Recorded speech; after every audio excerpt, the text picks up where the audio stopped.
अस्सलाम वालेकुम। एक बादशाह की 7 बेटियां थीं। एक दिन बादशाह बहुत खुश होता है और अपनी 7 बेटों को बुलाकर पूछता है कि मैं तुम सब से एक सवाल पूछूंगा और अगर जवाब अच्छा लगा तो तुम्हारा मनचाहा इनाम भी दूंगा। सब एक कतार में खड़ी हो जाओ और एक एक करके बताओ कि तुम किसका दिया खाती हो, किसका दिया पहनती हो।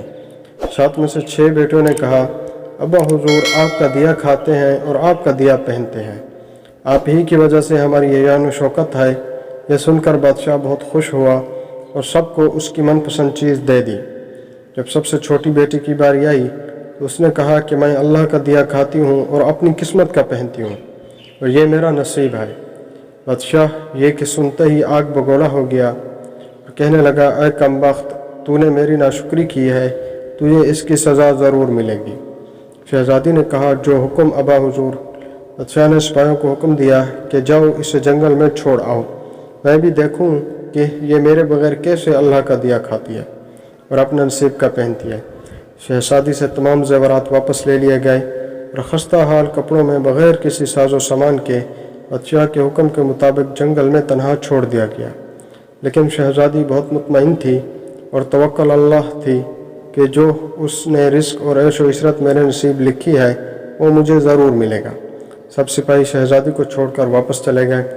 शहज़ादी जंगल को देखने लगी। चारों तरफ दरख्त ही दरख्त थे और दोपहर से शाम होने वाली थी कि शहज़ादी ने सोचा, क्यों ना कुछ लकड़ियां जमा कर लूं ताकि रात को आग जलाऊं, फिर कोई जंगली जानवर पास नहीं आएगा और रात भी गुजर जाएगी।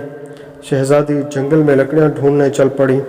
उसकी नज़र एक झोंपड़ी पर पड़ी जहाँ बाहर एक बकरी बंधी हुई थी और अंदर से खांसने की आवाज़ आ रही थी। पहले तो शहज़ादी बहुत हैरान हुई कि इतनी वीरान जगह पर झोंपड़ी।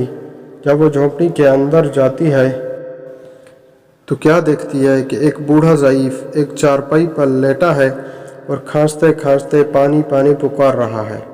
शहज़ादी इधर उधर देखती है तो कोने में एक पानी का घड़ा पड़ा होता है।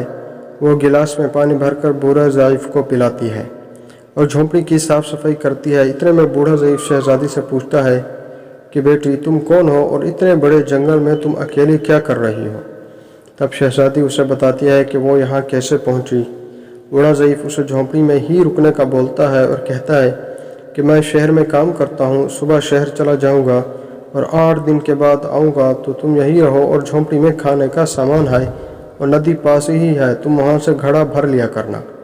सुबह को बूढ़ा ज़ईफ़ शहर चला जाता है और शहज़ादी यहाँ अकेली झोंपड़ी में सब साफ सफाई करके बकरी का दूध निकालती है।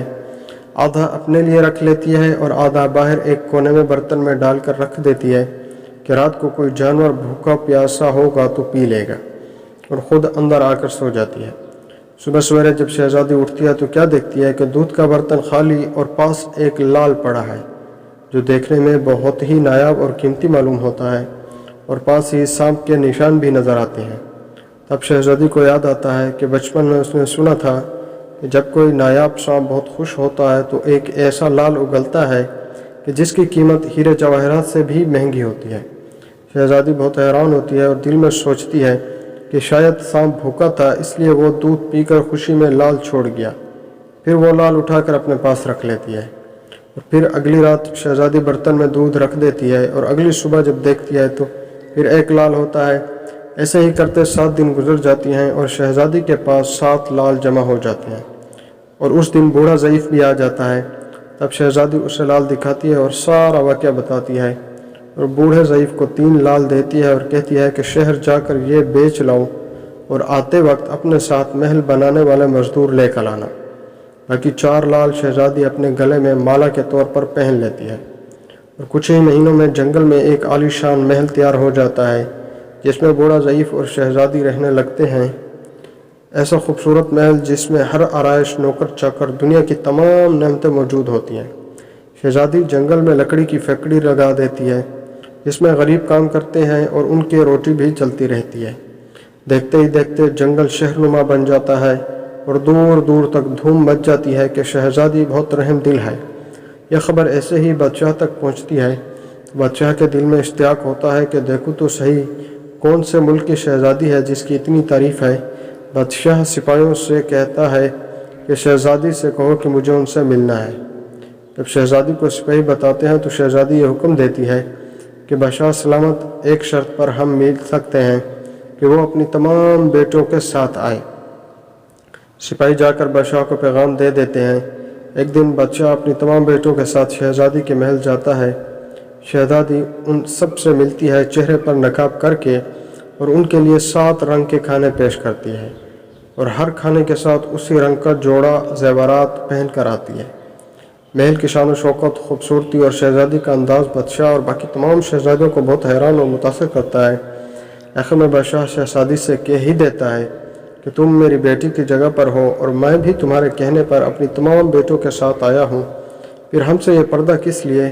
بہت اصرار پر شہزادی کہتی ہے ٹھیک ہے، میں تیار ہو کر آتی ہوں۔ سب شہزادیاں آپس میں سرگوشی کرنے لگتی ہیں کہ اتنی تو تیار ہے، اتنے مہنگے زیورات پہنے ہیں، اب اور کتنا تیار ہوگی۔ اتنے میں کیا دیکھتے ہیں کہ دور سے ایک خستہ حال کپڑوں میں کوئی آ رہا ہے، اور غور کرنے پر بادشاہ کو یاد آتا ہے کہ یہ ابھی تک زندہ ہے۔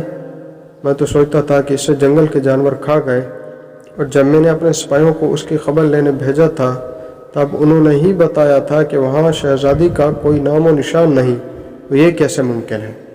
بادشاہ خوشی سے جھوم اٹھتا ہے اور کہتا ہے شہزادی کو بلاؤ، میں تمہیں شہزادی سے آزاد کروا کے لے جاؤں گا، چاہے وہ تمہاری قیمت میں میری ساری بادشاہت مانگ لے۔ یہ سنتے ہی شہزادی بولتی ہے نہیں ابا حضور، میں ہی وہ شہزادی ہوں، اور میں نہ کہتی تھی کہ میں اللہ کا دیا کھاتی اور اپنے نصیب کا پہنتی ہوں، بس اسی اللہ نے مجھے کہاں سے کہاں پہنچا دیا کہ آج میں آپ سے بھی زیادہ امیر ہوں۔ پھر شہزادی اپنا تمام حال بیان کرتی ہے کہ وہ اس مقام تک کیسے آئی، اور دکھاتی ہے اپنے گلے کی مالا جس میں ابھی بھی 4 لال موجود ہوتے ہیں۔ یہ بات سنتے ہی باقی تمام شہزادیاں دل میں رشک کرنے لگتی ہیں، سوچتی ہیں کہ اے کاش ہم نے بھی تب یہی کہا ہوتا کہ اللہ کا دیا کھاتی ہیں اور اپنے نصیب کا پہنتی ہیں۔ ہمیشہ اللہ تعالیٰ کی ذات پر یقین رکھو، وہ جس حال میں بھی رکھے ہمیشہ شکر ادا کرو، وہ ذات تمہیں کبھی اکیلا نہیں چھوڑے گی۔